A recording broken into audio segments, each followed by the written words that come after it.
अजित पवारांची जनसन्मान यात्रा आज बारामतीमध्ये। बारामतीतून स्वतः लढणार की जय पवारांच्या नावाची घोषणा करणार याची उत्कंठा।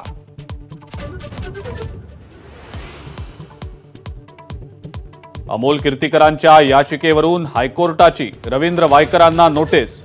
उत्तरासाठी 4 आठवड्यांचा वेळ। वायकरांची निवड रद्द करण्याची कीर्तीकरांची मागणी।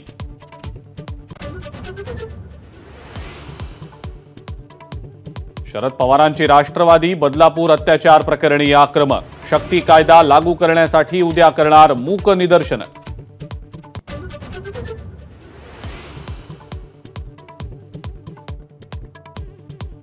पाच तारखेला राहुल गांधी महाराष्ट्रात। सांगलीत पतंगराव कदम यांच्या पुतळ्याचं अनावरण। शरद पवार आणि उद्धव ठाकरेंसोबत बैठकही घेणार।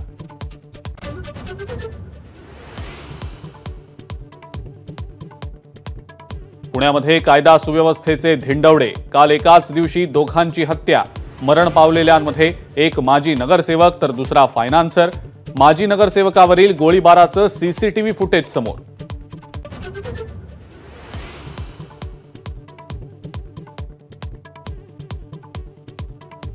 मुंबईत लालबागमध्ये बेस्टच्या बसनं 9 जणांना चिरडलं। एका तरुणीचा मृत्यू। दारुड्या प्रवाशानं वाद घातल्यानंतर चालकाचं नियंत्रण सुटल्यानं अपघात।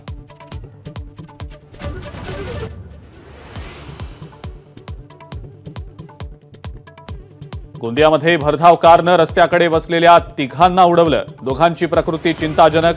2 जण सुदैवानं वाचले।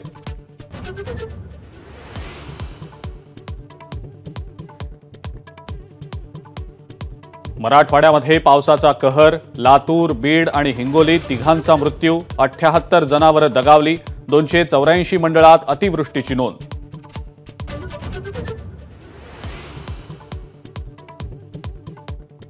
परभणीमध्ये एसटी बस पुरात गेली वाहून। वझूर बुद्रुकला मुक्कामाला थांबलेली बस खांबाला अडकली।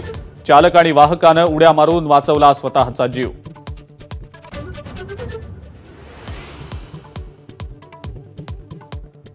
हिंगोली जिल्ह्यामध्ये पाऊस थांबला पण पूरस्थिती कायम। अडकलेल्या लोकांना सोडवण्यासाठी एनडीआरएफचे शर्थीचे प्रयत्न सुरू।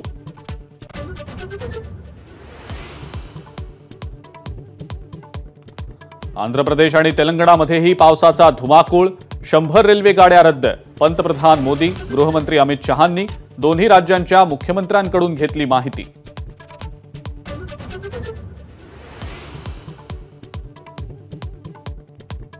पाकिस्तानमध्ये मॉलच्या उद्घाटनानंतर प्रचंड गर्दी आणि लुटालूट। मॉलचे दरवाजे तोडून लोकांनी सामान लुटलं। रस्त्यांवरही मोठी वाहतूक कोंडी।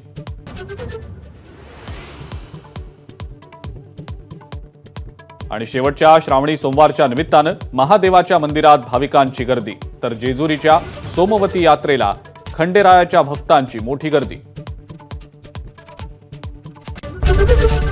एबीपी माझा, उघडा डोळे बघा नीट।